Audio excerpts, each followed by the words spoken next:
오늘 말씀은 첫 번째로 1절부터 8절까지 기도에 대한 이야기를 하고 있습니다.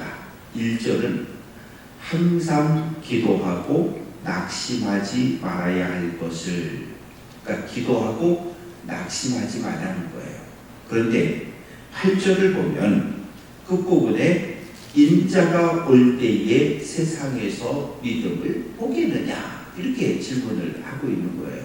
그 뭐냐 하면 기도하고 낙심하지 말아야 되는데, 기도하고 낙심한다는 얘기는 기도는 기도대로 하고 에이 하나님이 안 들어줄 거야 이런 마음을 품고 있으면 낙심이 되는 거예요. 그러나 하나님께서 나의 기도를 들으시고 반드시 응답해 주신다라고 하는 확신이 나에게 있으면 기도하고 낙심하지 않는다는 거예요. 그러면서 불의한 재판관의 이야기를 하고 있습니다. 한 도시에 불의한 재판관이 있다. 왜 불의하다고 말합니까? 첫째, 하나님을 두려워하지 않아요. 하나님을 안 믿는 사람. 두 번째, 사람을 없이 여기는 사람이에요. 그러니 자기가 자기 인생의 주인 되어 살아가는 불의한 재판관. 그런데 이 재판관을 날마다 귀찮게 하는 한 과부가 있는 거예요. 그 과부가 와가지고 내 원수에 대한 나의 원한을 풀어주소서. 과부라고 하는 이 위치는 아무것도 할 수 없는 위치예요. 지금은 뭐 건물주도 될 수 있고 사업도 할 수 있고 모든 일을 다 할 수 있는 그런 세상이지만 2000년 전 과부가 되었다. 친정 식구들과 주변 이웃들의 돌봄이 없다면 단 하루를 살아갈 수 없는 사람이 과부입니다. 왜? 장보러 못 가요. 시장에 가는 것도, 시장에서 장사를 하는 것도 모두 남자들이 일이었어요. 남자들이 뭘 사다 줘야 되는데 나갈 수도 없고 누가 갖다 주지 않으면 일상의 삶을 살아낼 수 없어요. 그리고 20세 이상의 장성한 아들이 있다면 아무 문제가 없어요. 그게 그 아들이 울타리가 되어줄 수 있습니다. 그런데 지금 상황은 보면 없어요. 그러니 창피를 무릅쓰고 이 불의한 재판관을 맨날 찾아가는 거죠. 법원에 출근할 때 법정 앞에서 피켓 들고 내 원한을 풀어달라, 내 원한을 풀어달라. 그리고 피켓 들고 울며 서 있는 거예요. 퇴근할 때 집 앞에 가가지고 또 피켓 들고 서 있는 거예요. 내 원한을 풀어달라고. 내 원한을 풀어달라고. 5절 말씀에 이 과부가 나를 번거롭게 한다. 그리고 늘 와서 나를 괴롭게 하리라. 괴롭게 하다라고 하는 원어는 눈을 자꾸 툭툭 찌른다는 얘기예요. 아니 누가 와가지고 손가락 가지고 내 눈을 자꾸 찌르지 않아도 자꾸 앞에 와서 툭툭 찌르는 흉내를 내면 늘 긴장돼가지고 사람이 살 수 없는 거잖아요.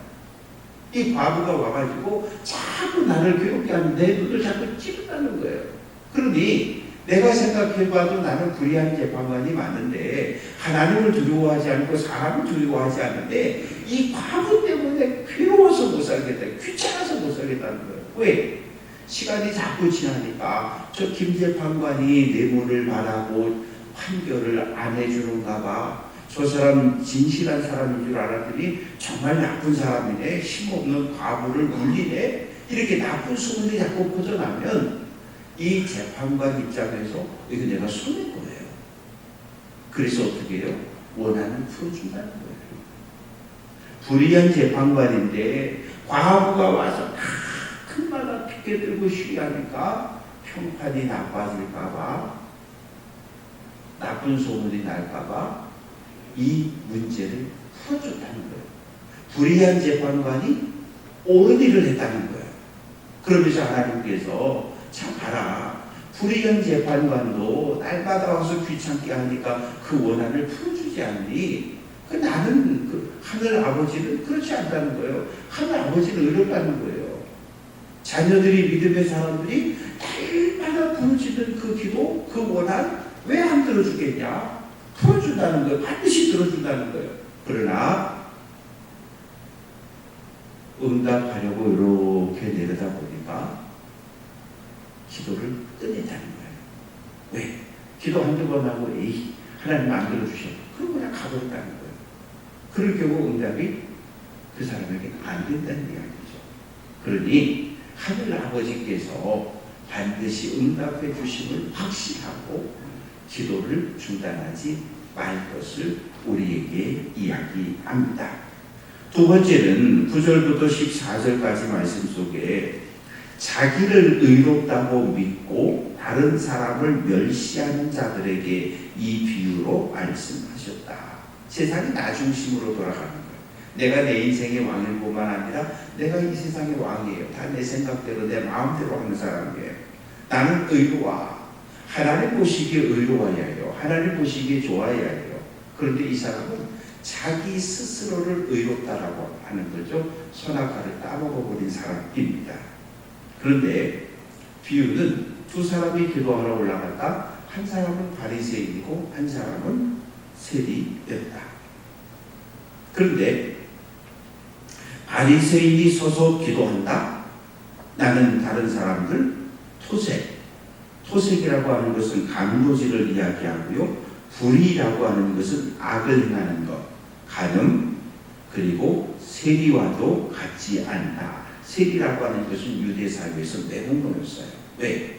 동족들에게 돈을 빼앗아서 세금을 받아서 그것도 강탈 더 많이 받아서 로마 황제에게 바치고 착복해서 자기 주머니를 채우는 거예요.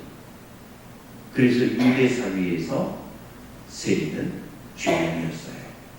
저 세리와도 같지 않다는 거예요.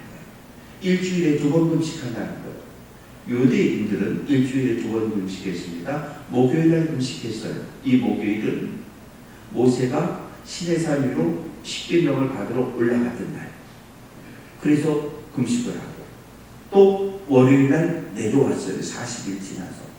그래서 월요일날 금식을 했습니다.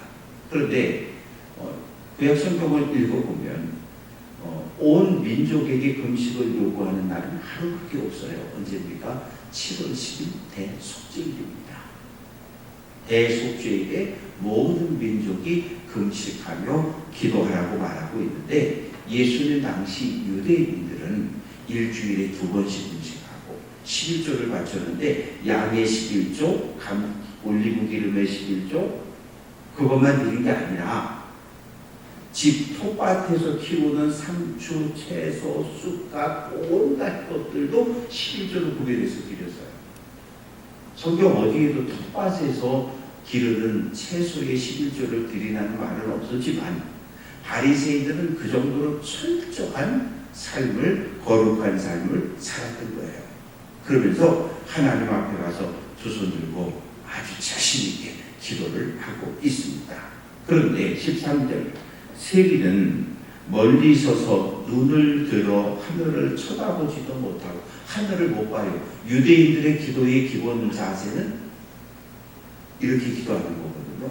하늘을 바라보며 두 손을 높이 들고 기도하는 게 유대인들의 기본 기도하는 자세예요.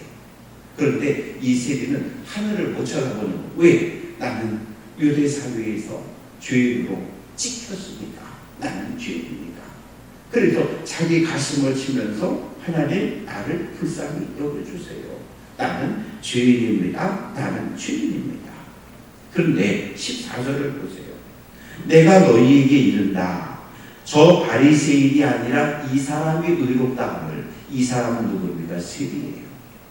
하나님 앞에 나와서 하나님 나 11조 얼마 했고 나 주일 잘 지켰고 나 뭐 했고 그 사람의 기도를 하나님 응답한 게 아니라 나는 죄인이라고 자기의 죄를 고백하고 자기의 모든 잘못을 하나님 앞에 고백한 이 세리의 죄가 사함을 받고 의로움을 받았다고 말합니다. 그러면서 14절 끝부분에 자기를 높이는 자는 또 떨어지고 자기를 낮추는 자는 높아진다.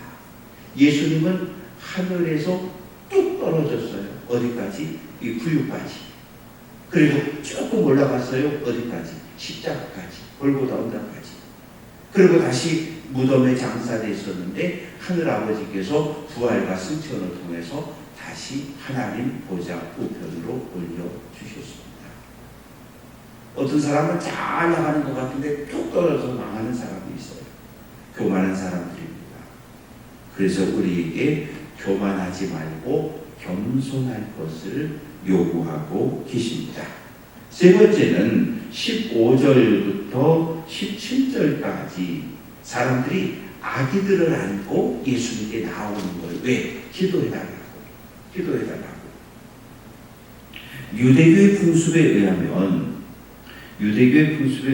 7월 10일 대속제일 저녁에 모든 가정에서 아기를 안고 회당으로 성전으로 온 거예요. 그러면 장로님들과 랍비들이 그 아기의 머리에 손을 얹고 축복하는 그런 풍습이 있어요. 대속제일이 한 거.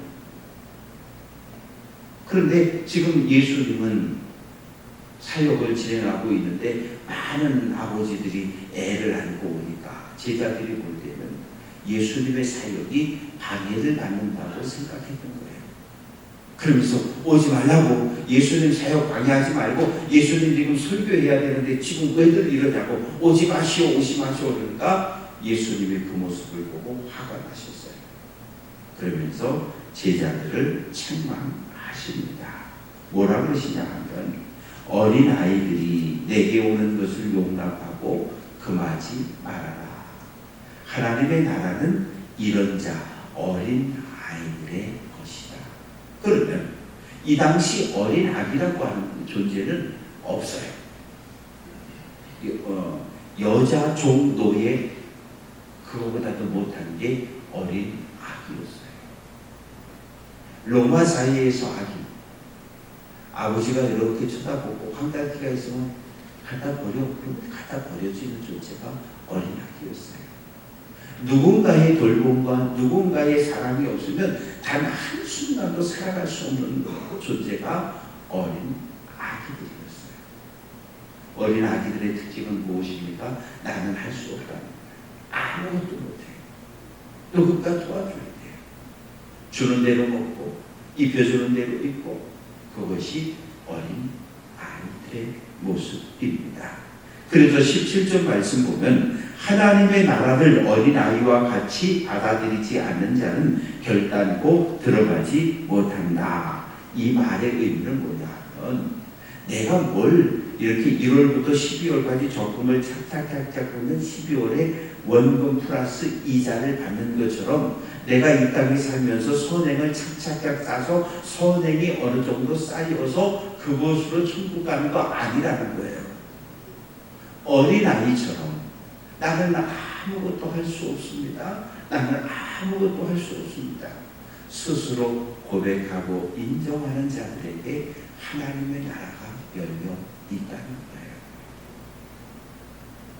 그래서 하나님의 나라는 내 선행이나 업적이나 공로로 가는 것이 아니라 하나님의 은혜로 들어가는 것이 천국임을 우리에게 알려줍니다. 18절부터 23절까지 말씀 속엔 어떤 관리가, 여기서 관리라고 하는 것은 한 지역을 이렇게 통치하는 행정 지도자, 우리말로 하면 시장도 되고 시의원도 될 수 있고 동장님도 될 수 있고, 관리가 예수님께 묻습니다.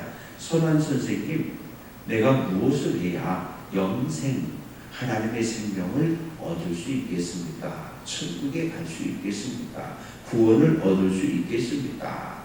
그러자 예수님께서 선한 분은 한 분이야, 하나님이야. 너 왜 나보고 선한 선생님이라고 그래?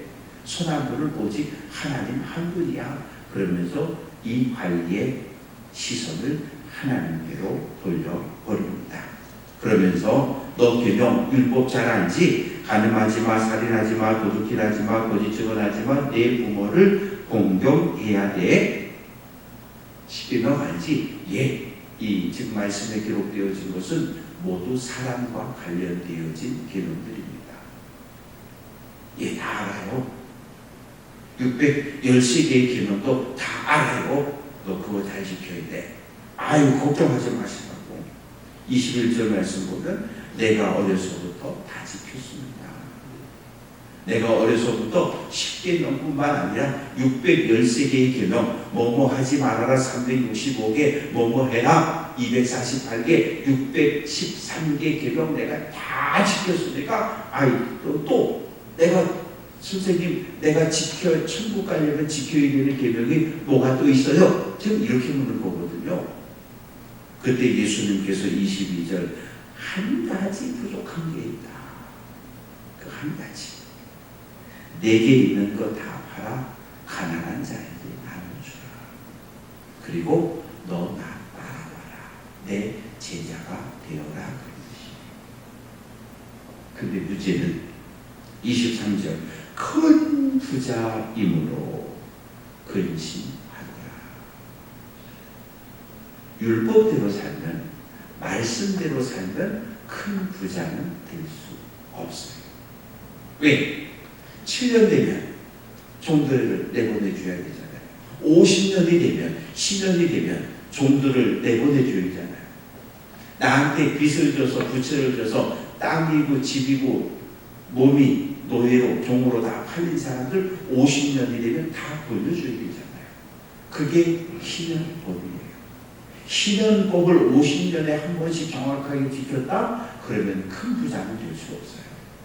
이 사람은 율법을 안 지켰다는 얘기예요. 눈에 보여지는 10계명은 지켰지만 10계명보다 더 큰 내 이웃을 사랑하라고 하는 신현의 법을 지키지 않았던 사람이에요. 그런데 천국 가겠다는 거죠. 내가 모든 법을 다 지켰는데 뭘 또 지켜야 내가 천국 가냐고 예수님께 질문을 던지고 있습니다. 말씀을 정리해 보겠습니다. 기도는 쌍방통행입니다. 운전하다 보면 일방통행이 있어요. 일방통행은 한쪽으로만 착각하는 거예요. 우리의 기도가 일방통행이 되면 안 돼요. 그냥 하나부터 100까지 위로 올라가기만 하는 기도 생활이 되면 안 되고 쌍방통행. 우리 기도가 올라갔으면 하나님께서 듣고 하나님 선한 뜻을 따라 우리에게로 다시 응답이 되어집니다. 그래서 기도를 대화라고 이야기합니다. 그런데 기도하면서 꼭 가져야 되는 마음은 확신, 믿음.